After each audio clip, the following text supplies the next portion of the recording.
Bom, pessoal, vamos lá então.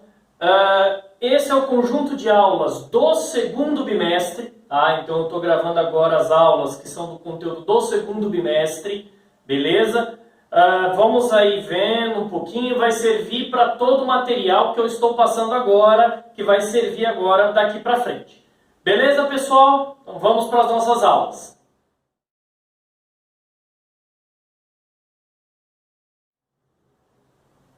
Bom, turma, segundo bimestre, a gente vai falar um pouco sobre genética, né? E para falar de genética, eu vou repetir muito os conceitos aí sobre divisão celular. Como eu havia falado no final lá do primeiro bimestre, nos videoaulas do primeiro bimestre, divisão celular, mitose e meiose são muito importantes a partir de agora. Então, qualquer dúvida que vocês tiverem, vou pedir para vocês voltarem lá para ver mitose e meiose, que são as divisões celulares que preparam o trabalho para agora, para esse bimestre, para essa matéria. Beleza? Então vamos começar já, né? Os fundamentos da hereditariedade. A gente vai falar bastante sobre genética e a passagem de características de um indivíduo a outro. Sendo assim, vamos entender um pouquinho mais do que são essas características aí, hereditárias e características adquiridas. Características hereditárias são aquelas que o indivíduo passa de um para o outro, de uma geração a outra, tá? As características congênitas, as pessoas nascem com elas. Já as adquiridas, ao longo da sua vida, a pessoa acaba adquirindo. No exemplo que eu coloquei aqui, fala sobre o perder a audição ao longo da vida. Isso pode acontecer, né? E, por exemplo, no caso de você ouvir um som muito alto, pode danificar a sua audição e você perder. Não quer dizer que essa característica você vai passar para frente. Pelo contrário, fica com você. Mas é uma característica que você adquiriu ao longo da sua vida. Quando a gente fala sobre genética, a gente acaba comentando um pouco sobre as concepções que surgiram muito antes do principal representante da genética, o famoso Mendel. Nós vamos falar sobre as leis de Mendel aqui. Mas antes disso, a gente tem que entender que, ao contrário do que parece, né, que genética é um conceito tão novo que surgiu agora, né? Não, ele não surgiu agora. Ele é um conceito, na verdade, muito mais antigo do que a gente imagina. É que agora a gente acaba utilizando mais o conceito, a ideia. As primeiras ideias de hereditariedade. Primeiro, genética é a área da biologia que estuda a hereditariedade, que é a capacidade de passar as suas características, tá, de um indivíduo a outro, de uma geração a outra. As primeiras ideias em hereditariedade, muito antes de Mendel, vinham do senso comum. O que é o senso comum? É aquela velha história, né? Se todo mundo diz que é, porque provavelmente é verdade. Não é assim que funciona. Claro, a gente tem o desenvolvimento da ciência para mostrar que nem sempre o que todo mundo fala é verdade. Beleza? Para a gente falar sobre o histórico da genética, eu dividi em 3 partes, em 3 momentos. Então vamos falar um pouquinho sobre a pré-história da genética. Então, na verdade, como eu havia falado, né, a genética, as ideias de característica, elas são muito mais antigas do que a gente imagina. Pra vocês terem uma ideia, entre 10.000 e 25.000 anos antes de Cristo, os primeiros povos já imaginavam em cruzar espécies e variedades de animais para melhoria nossa, alimentar ou mesmo de transporte. Então, nesse caso, 10.000 a 25.000 antes de Cristo, você tem aí cruzamentos entre animais. Qual que era a ideia desses cruzamentos? Melhorar esses indivíduos para trazer benefícios para a gente. 5.000 anos antes de Cristo, os assírios começaram a trabalhar com a ideia do pólen dos vegetais, melhorando as plantações. Então, a partir de 5.000 antes de Cristo, você começa a ter o melhoramento das plantações. Melhoramento vegetal, com a ideia de produzir mais. A partir daí começam a surgir as primeiras cidades, as primeiras civilizações. Eu tenho que plantar mais, eu tenho que produzir mais em um curto espaço de tempo. Então os assírios começam com essa ideia. Os egípcios também trabalharam muito com essa ideia aí de alterar e mexer com os vegetais. E é claro, há 4.000 anos antes de Cristo, os babilônios, eles começam a cruzar animais e vegetais entre as suas raças, gerando variedades cada vez melhores, né? Então, cruzamentos de animais e vegetais. Qual que é a ideia sempre? Produzir mais e com melhor qualidade. E aí, com o passar do tempo, surgem quem? Os famosos gregos. Esses são importantíssimos. Por quê? Os gregos antigos, eles trazem uma grande diferença, uma grande divisão na história da humanidade, onde a gente deixa de trabalhar o conceito mitológico e começa a trabalhar a razão, começa a trabalhar o ser humano, não tanto as divindades. Esse trabalho do ser humano, sobre o ser humano e pelo ser humano, são os primeiros passos para a ciência, para o surgimento da ciência. E então vamos falar agora sobre os gregos, né? Os antigos gregos, eles começam a trazer novas ideias de novo, tudo mais próximo possível aí do senso comum. Não tem nada de científico em si, mas é os primeiros passos. Vamos ver o primeiro de todos, o Alquemeon. Alquemeon, em 500 a.C., era discípulo de Pitágoras, o famoso da matemática. Ele acreditava que homens e mulheres apresentavam sêmen. Então, homens e mulheres possuíam sêmen. Essa foi a primeira contribuição dele. Lógico, vamos melhorando isso. Um pouco mais à frente, em 400 a.C., vem Empédocles. Empédocles. Qual que é a contribuição que Empédocles traz para a gente?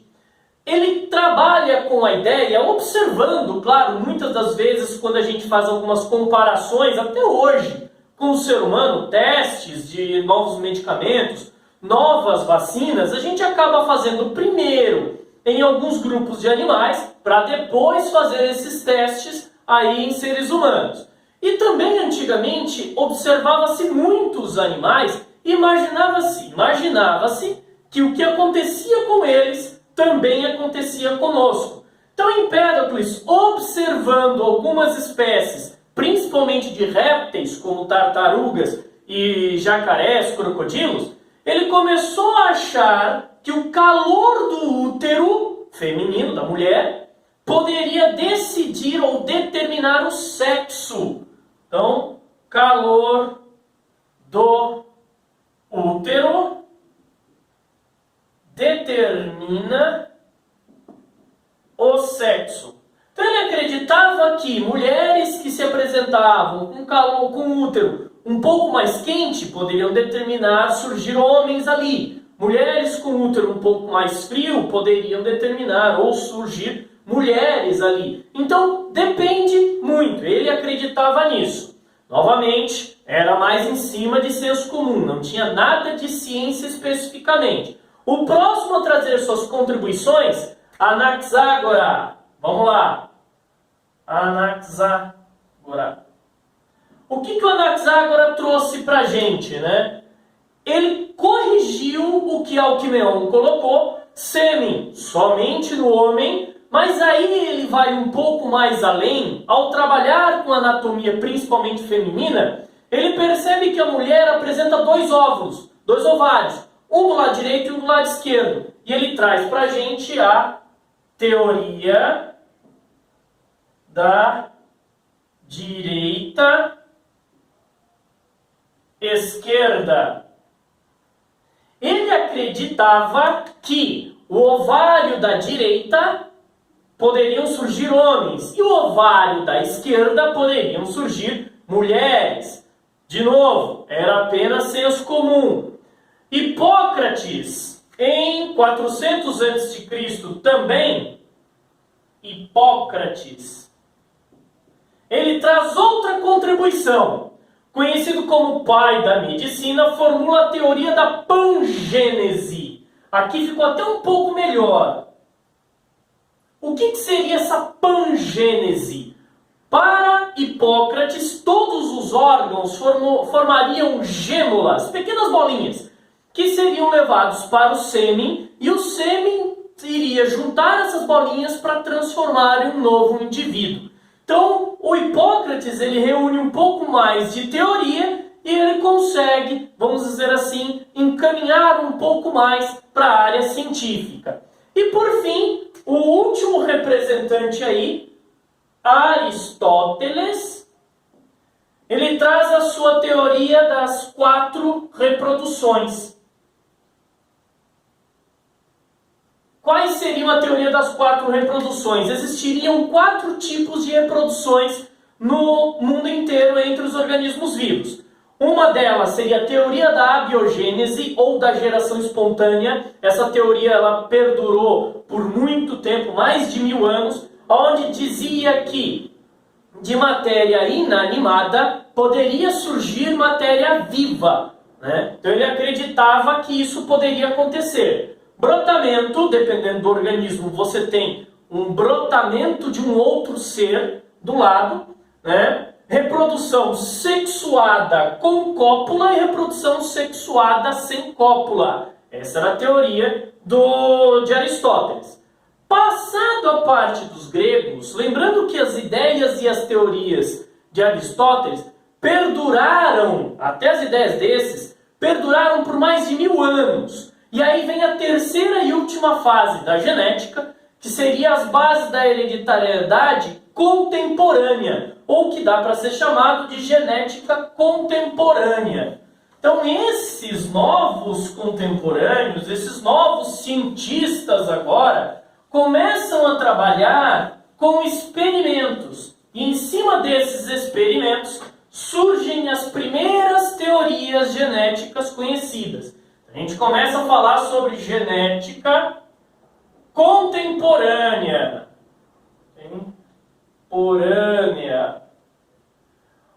Quais seriam as teorias da genética contemporânea? Vamos começar com William Harvey.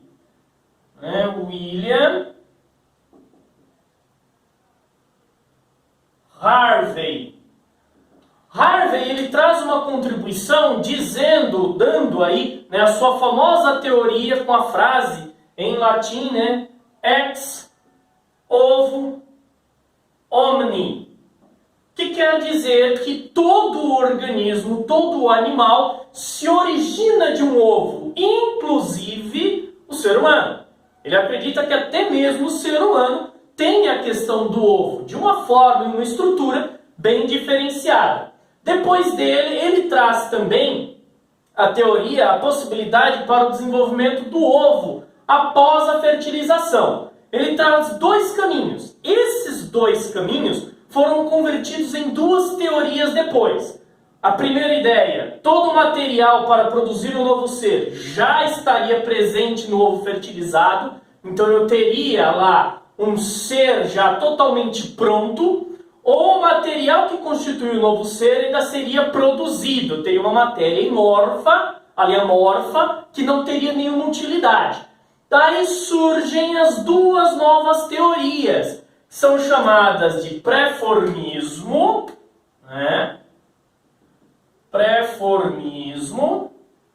O que é isso? O organismo ele já está pré-formado, ou dentro do espermatozoide, que nós chamávamos de espermistas, ou os ovistas, aqueles que acreditavam que o ser estava pré-formado no ovo, né? Ou então a teoria da epigênese. Qual que é a teoria da epigênese? Ela foi feita junto com a da pré-formação e dizia que o ovo continha um material amorfo e que ia se formando ao longo do tempo. Então aqui é a teoria da epigênese. Epigênese. Essas duas teorias que surgem lá em meados do século XVII, elas começam a vigorar, dessa vez com teorias mais científicas, mais comprovadas. E aí eu vou deixar essa parte histórica, porque depois de Harvey já entra Mendel. Antes da gente entrar na primeira lei de Mendel, vamos ver um pouquinho sobre os principais conceitos de genética. Então, como eu falei no começo, genética é o ramo da biologia que estuda toda a transmissão hereditária. Gene é o trecho do DNA que leva a característica, né, que vai compor a característica. Genes alelos, como os nossos cromossomos são duplos, são aqueles genes que ficam praticamente no mesmo lugar ali do cromossomo que nós possuímos. Cromossomos homólogos são aqueles cromossomos que possuem genes complementares. Homozigose pura é isso daqui, ó, quando você tem eles puro dominante ou puro recessivo. Vamos falar sobre dominância e recessividade. E por fim, os heterozigotos ou híbridos são aqueles em que você tem um dominante e um recessivo como variáveis, tá? E pra gente aí, terminando rapidinho, genótipo é a carga de genes que o indivíduo possui, fenótipo é a manifestação do genótipo influenciado pelo meio, tá? O caráter dominante, ele vai aparecer ou sozinho, onde eu tenho apenas um, ou eu vou ter a dupla deles dominante, vai manifestar. E por fim, o caráter recessivo, ele só se manifesta quando eu tiver a duplinha ali dos dois recessivos. Beleza, pessoal? Primeira aula aí pra vocês, hein? Até a próxima!